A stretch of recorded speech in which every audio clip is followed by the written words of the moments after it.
Current affairs 16 मार्च 2025। दिल्ली की current affairs जानने के लिए हमारे चैनल से जुड़ें। आज का पहला क्वेश्चन, हाल ही में भारत ने यूनेस्को मान्यता के लिए कितने संपत्तियों को अस्थायी सूची में शामिल किया है? तो ये किया है 6। ऑप्शन बी इसका राइट आंसर होगा। हाल ही में किस देश ने अफगानिस्तान में 10 अत्याधुनिक प्रसूति एवं बाल चिकित्सा केंद्र स्थापित करने की घोषणा की है? ये की है संयुक्त अरब अमीरात। ऑप्शन बी इसका राइट आंसर होगा। यानी हाल ही में संयुक्त अरब अमीरात देश ने अफगानिस्तान में 10 अत्याधुनिक प्रसूति एवं बाल चिकित्सा केंद्र स्थापित करने की घोषणा की है। देखते हैं नेक्स्ट क्वेश्चन,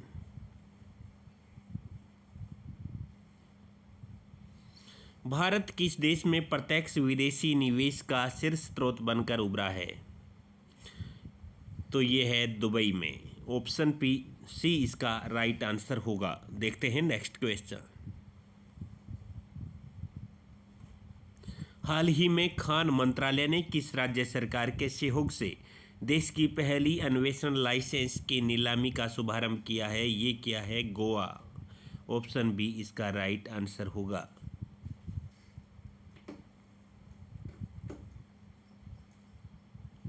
10 मार्च 2025 तक पीएम सूर्यघर मुफ्त बिजली योजना ने कितने रूफटॉप सौर ऊर्जा प्रतिष्ठानों का लक्ष्य प्राप्त किया है? ये क्या है? 10 लाख। ऑप्शन सी इसका राइट आंसर होगा।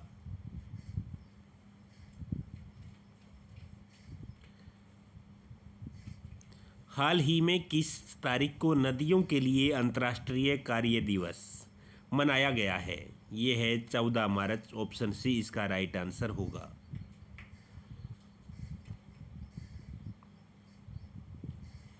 पंचायती राज मंत्रालय ने महिला निर्वाचित प्रतिनिधियों को सशक्त बनाने के लिए कौन सी पहल शुरू की है? ये पहल शुरू की है सशक्त पंचायत नेत्री अभियान, आदर्श महिला अनुकूल ग्राम पंचायतें, इनमें से दोनों। ऑप्शन सी इसका राइट आंसर होगा। यानी एक तो है सशक्त पंचायत नेत्री अभियान और आदर्श महिला अनुकूल ग्राम पंचायतें। देखते हैं 8वां क्वेश्चन, किस दो संगठनों ने भारत में वित्तीय साक्षरता और ऋण जागरूकता को बढ़ावा देने के लिए साझेदारी की है? ये की है ट्रांस यूनियन सिविल और fintech association for consumer empowerment ने।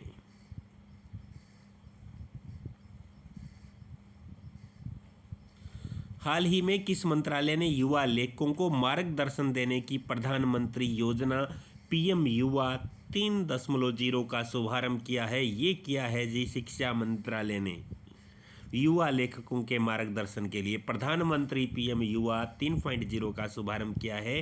ये मंत्रालय है शिक्षा मंत्रालय। हाल ही में कौन सा देश पहली G20 व्यापार और निवेश कार्य समूह बैठक की मेजबानी करेगा? ये है दक्षिणी अफ्रीका। पहली G20 व्यापार और निवेश कार्य समूह बैठक की मेजबानी दक्षिण अफ्रीका करेगा।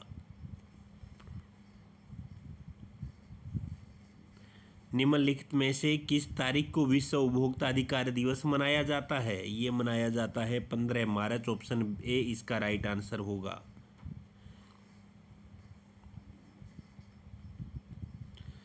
प्राथमिकता वाले क्षेत्रों को ऋण वितरण 2019 में 23 लाख करोड़ से 85% बढ़कर 2024 में कितना हो गया है?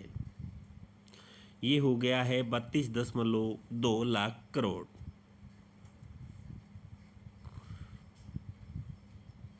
स्टार हेल्थ इंश्योरेंस ने तमिलनाडु में महिलाओं के बीच निवारक स्वास्थ्य सेवा को बढ़ावा देने और उन्हें बीमा एजेंट बनने के लिए कौन सा अभियान शुरू किया है? सितारा अभियान। ऑप्शन बी इसका राइट आंसर होगा।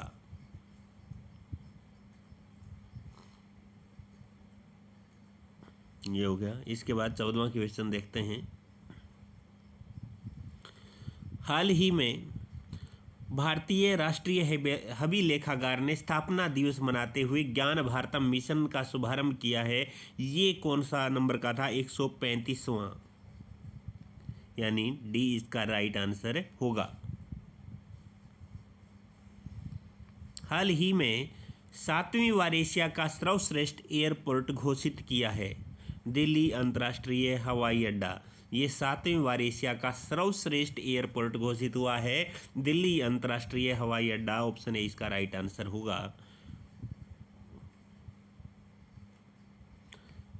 हाल ही में किस राज्य सरकार ने अपने बजट लोगो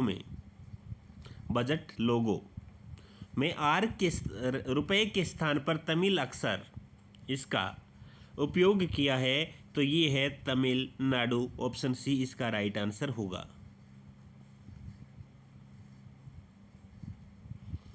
सरकार के संरक्षण प्रयासों से देश में वन क्षेत्र बढ़ाकर कितना प्रतिशत हो गया? तो सरकार के संरक्षण प्रयासों से देश में वन क्षेत्र बढ़कर ये हो गया 25.17%, 25.17%।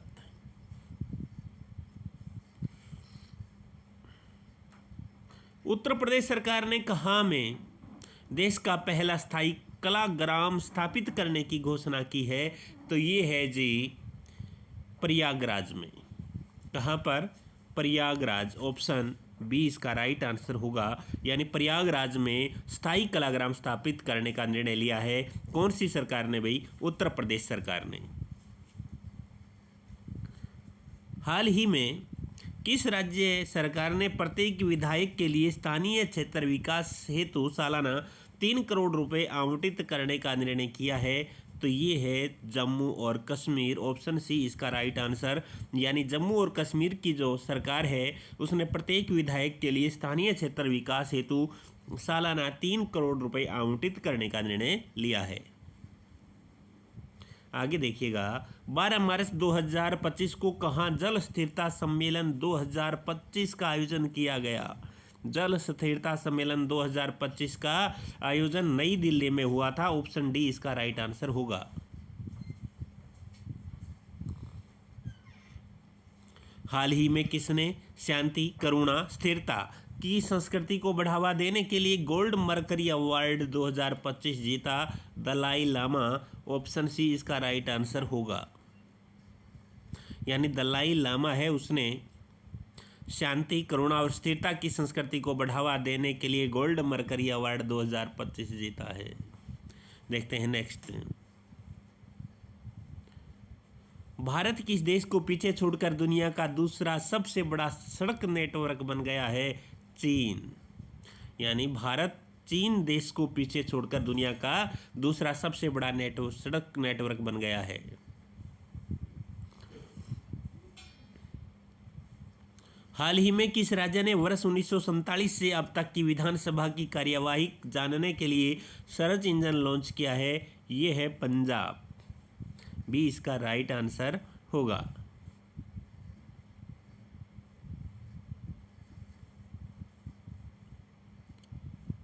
प्रत्येक वर्ष किस तारीख को अंतर्राष्ट्रीय गणित दिवस मनाया जाता है? अंतर्राष्ट्रीय गणित दिवस कब मनाया जाता है? 14 मार्च को। ऑप्शन सी इसका राइट आंसर होगा।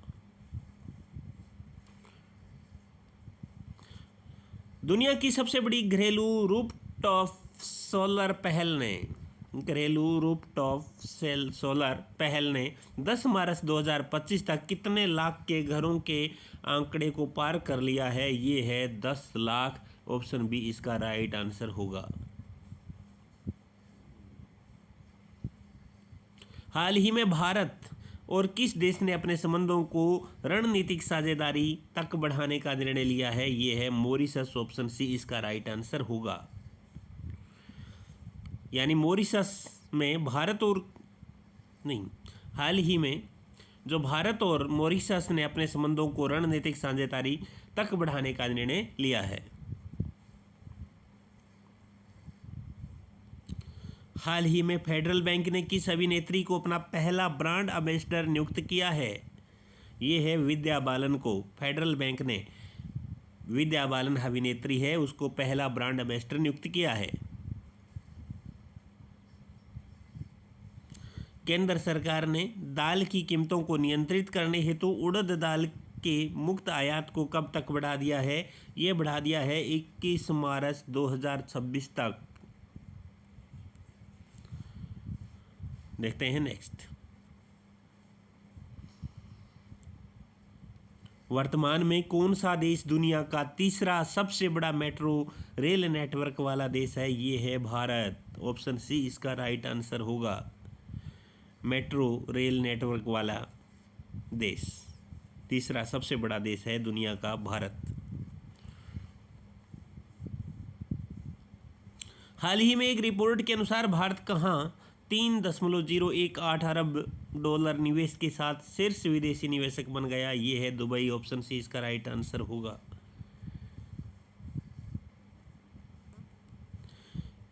दिल्ली में 1 अप्रैल 2025 से कितने साल से अधिक पुरानी गाड़ियों को पेट्रोल पंप पर तेल नहीं दिया जाएगा? ये 15 साल पुरानी गाड़ियों को दिल्ली में पेट्रोल पंप पर पेट्रोल नहीं दिया जाएगा या तेल नहीं दिया जाएगा।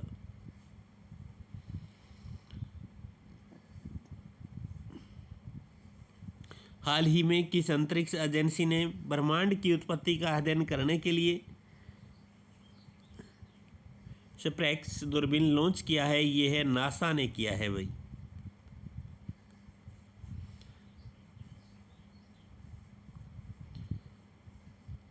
हाल ही में उत्तर प्रदेश के मुख्यमंत्री योगी आदित्यनाथ ने किस जिले में पहले स्मार्ट सिटी अस्पताल और पैथोलॉजी सेंटर का उद्घाटन किया है? ये किया है झांसी में। यानी स्मार्ट सिटी अस्पताल और पैथोलॉजी सेंटर है वो झांसी में, इसका उद्घाटन किया योगी आदित्यनाथ।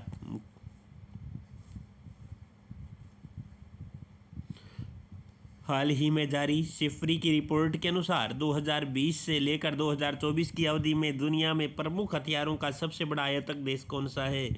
ये है यूक्रेन।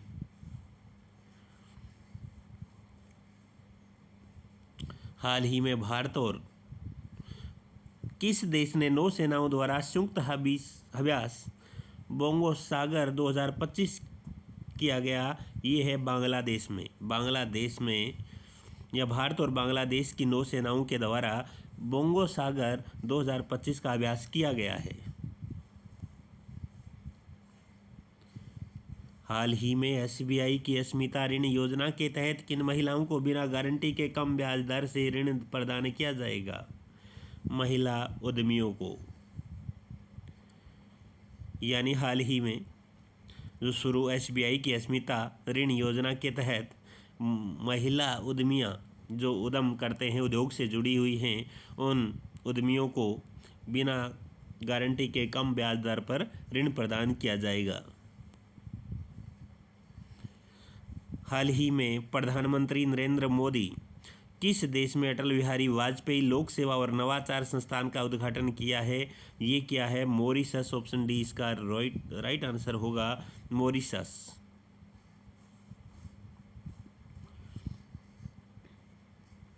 हाल ही में केंद्र सरकार ने किस उच्च न्यायालय के न्यायमूर्ति जय माल्या बागची को सर्वोच्च न्यायालय का न्यायाधीश नियुक्त किया है? ये किया है जी कलकत्ता उच्च न्यायालय। ऑप्शन सी इसका राइट आंसर होगा।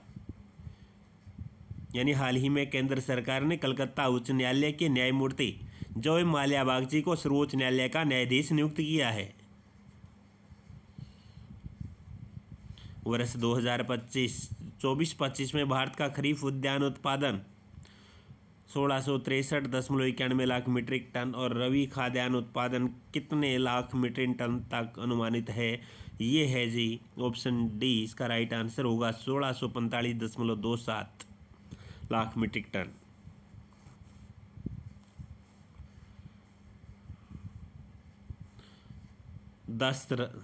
आगे है राष्ट्रीय सुरक्षा दिवस 2025 की थीम क्या है?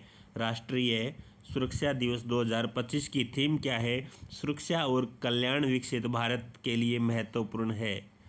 सुरक्षा और कल्याण विकसित भारत के लिए क्या है? महत्वपूर्ण है। ये राष्ट्रीय सुरक्षा दिवस 2025 की थीम है।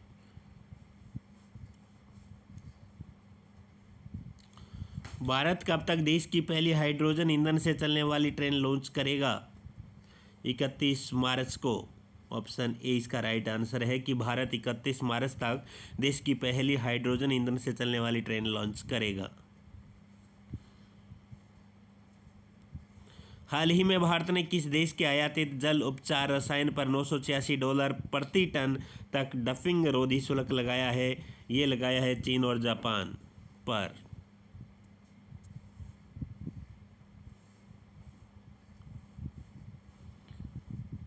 हाल ही में आए उष्णकटिबंधीय चक्रवात एल्फ्रेड ने किस देश को सर्वाधिक प्रभावित बताया? ये बताया ऑस्ट्रेलिया। यानी अभी जो उष्णकटिबंधीय चक्रवात एल्फ्रेड ने किस देश को, ऑस्ट्रेलिया को सर्वाधिक प्रभावित बताया।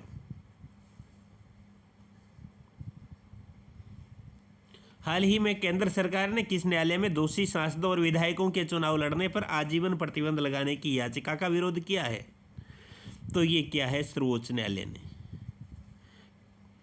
यानी केंद्र सरकार ने सर्वोच्च न्यायालय में दोषी सांसदों विधायकों के चुनाव लड़ने पर आजीवन प्रतिबंध लगाने की याचिका का विरोध किया है।